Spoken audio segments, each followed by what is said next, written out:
সোনার পালঙ্কের ঘরে বেঁধে রেখে ছিলেম তারে, যাও পাখি বলো তারে, সে যেন ভোলে না মোরে।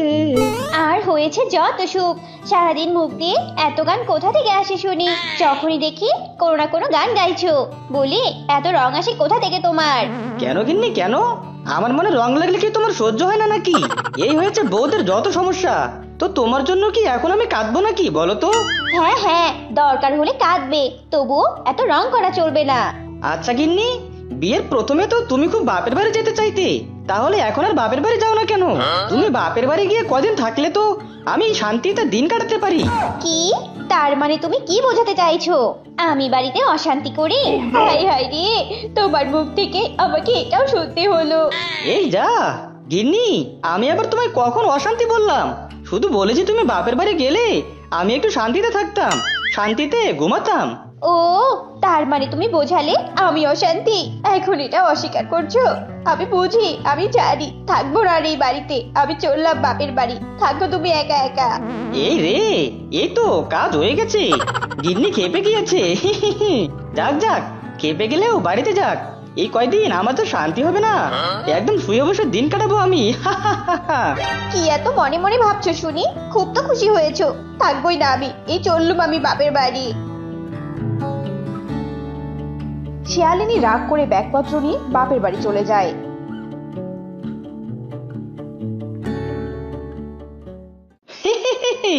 যাই একটু আরামায়েশ করে শুয়ে পড়ি, কি যে শান্তি লাগছে আমার। মিচকে রে মিচকে, আজকে তো তোর ঈদের দিন। বল্টু পাজি এদের ফোন করে ডেকে নিয়ে আসি, একটা বড়সড় পার্টি দেওয়া যাবে।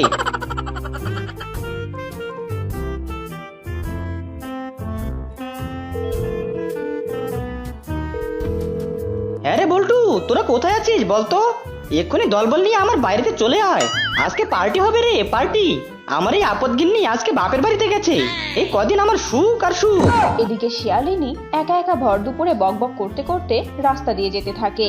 আমাকে কিনা বলে আমি নাকি অশান্তি, আর যদি বাপের বাড়ি থেকে এসেছি না, এবার ওই মিসকে হাড়ে হাড়ে বুঝিয়ে দিব। যখন ঠিক মতো খাবার পাবে না তখন বুঝবে বাড়িতে বউ না থাকলে কি কষ্টটা হয়। শিয়ালিনী বকবক করতে করতে গাছে থাকা এক পেতনির ছায়ায় পা দেয়। আমার ছায় কিনা পা দিল? দাঁড়া রে শিয়ালিনী, তোকে এবার ধরবই ধরবো। আর দেখ এবার তোর বাড়িতে গিয়ে কি হাল করি আমি। এরপর পেতনি শিয়ালিনীর শরীরে আশ্রয় নেয়, আর সঙ্গে সঙ্গে শিয়ালিনী অজ্ঞান হয়ে মাটিতে পড়ে যায়। উফ বাবা, শরীরটা আমার বড্ড ক্লান্ত লাগছে। এ কি, আমি মাটিতে পড়ে গেলাম কখন? আজ বরং আর বাপের বাড়ি না যাই, আমি বরং বাড়িতেই ফিরে যাই। ওই শিয়ালের সাথে রাগ করে চলবে না আমার বাপু।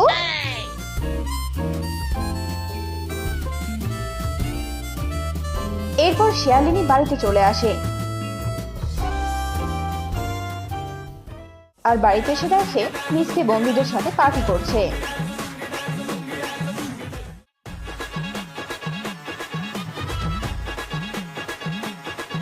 মিসকে, তুমি কিনা সত্যি সত্যি বন্ধুদের নিয়ে পার্টি করছো?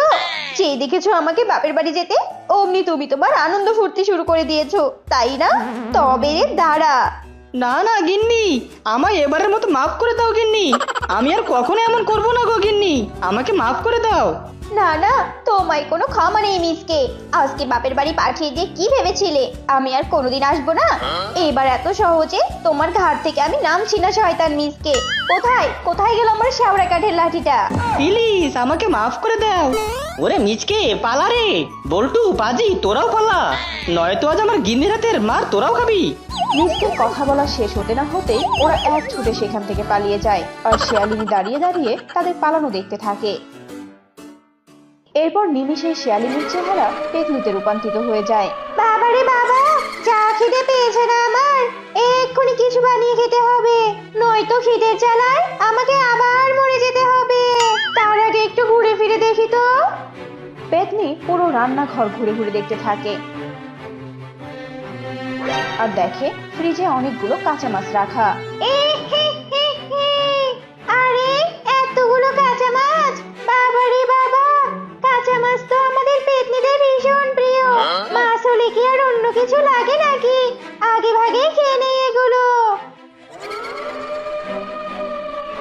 পেতনি নিমিষে সবগুলো মাছ খেয়ে ফেলে।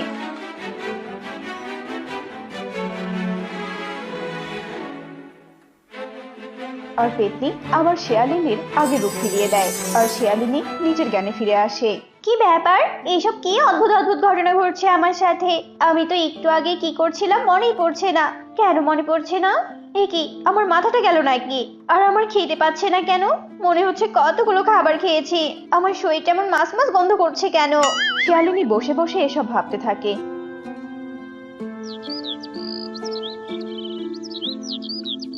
আর রাতে মিসকে বাড়িতে চলে আসে। এ কি গিন্নি, বসে আছো কেন? খেতে দাও তো আমাকে কিছু, আমার বড্ড খিদে পেয়েছে। তোমাকে কি খেতে দিব শুনি? শুকনো ভাত? ফ্রিজে তো কোনো কিছুই নেই দেখছি। বাপের বাড়ি যাওয়ার সময় কতগুলো মাছ দেখে গিয়েছিলাম, আর এসে দেখি নেই। নিশ্চয়ই বন্ধুদের সাথে আড্ডা দিয়ে খেয়েছো। কি বলছো গিন্নি? আমি বন্ধুদের সাথে কোনো মাছ খাইনি, সত্যি বলছি। এই সরো, একদম মিথ্যে বলবে না। তুমি কি বোঝাতে চাইছো? আমি বাপের বাড়িতে মাছ নিয়ে গেছি? একদম আমার নামে মিথ্যা অপবাদ দিবে না, তাহলে কিন্তু একদম বাড়ি থেকে তাড়িয়ে দিব। এবার আর আমি বের হবো না। হয়েছে হয়েছে, খেতে হবে না আমাকে, না খেয়ে ঘুমিয়ে পড়বো। মিসকে না খেয়ে ঘুমিয়ে পড়ে।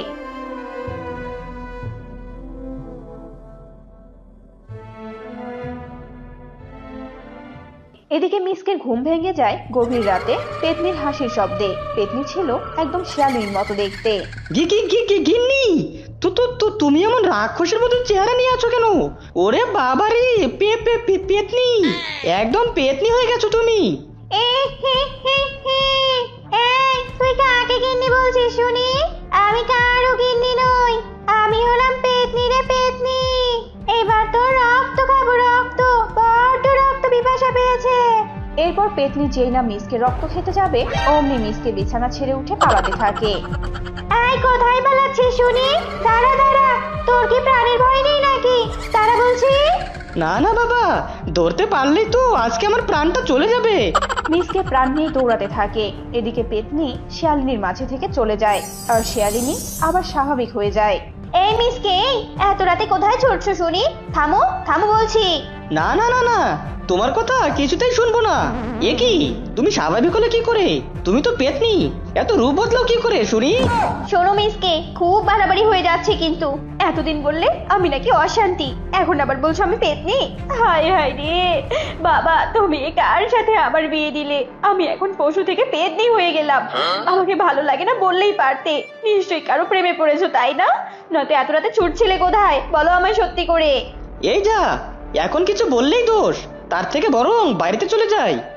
মিসকে শিয়ালিনীকে নিয়ে বাড়িতে চলে আসে। এদিকে মিসকে আর রাতে ঘুমাতে পারে না। মিসকের মাথায় নানান চিন্তা ঘুরতে থাকে।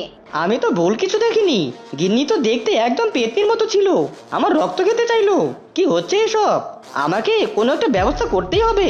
এদিকে এভাবে সে রাতটা কেটে যায়। পরের দিন, এই যা, কলসিতে তো কোনো পানি নেই দেখছি। যাই পুকুর পাড় থেকে পানি নিয়ে আসি। শিয়ালিনী পুকুর পাড়ে যায় পানি আনতে।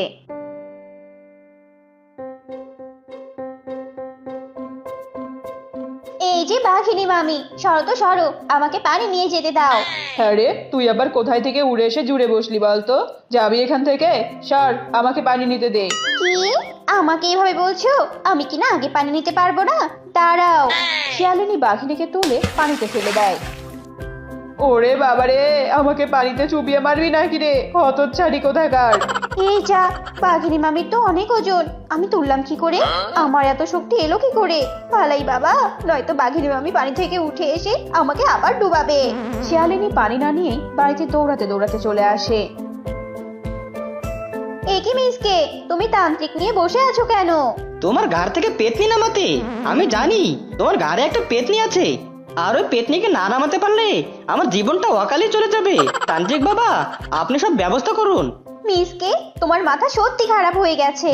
গিন্নি দাঁড়াও, তাই একটু পরেই প্রমাণ হবে। এরপর তান্ত্রিক মন্ত্র পড়তে পেতনি প্রকট হয়। এই, তোরা আমায় বিরক্ত করছিস কেন? এই যে তান্ত্রিক বাবা, আপনাকে বলেছিলাম না আমি, দেখলেন তো? এই পেতনি, কাল তো খুব আমার রক্ত খেতে চাইলি, এবার দেখ তোর কি হাল করি আমি। কি করবি শুনি আমার? কি করবি? কিচ্ছু করতে পারবি না আমার, বুঝেছিস? এই পেতনি চুপ কর, এবার চুপচাপ বোতলে বন্দি হয়ে নে। এই না না না, একদম বন্দি করবি না, ছেড়ে দে বলছি, ছেড়ে দে আমাকে। পেতনি এত করে বলার পরও তান্ত্রিক পেতনিকে বন্দি করে নিয়ে যায় আর শিয়ালিনী পেতনি মুক্ত হয়ে যায়।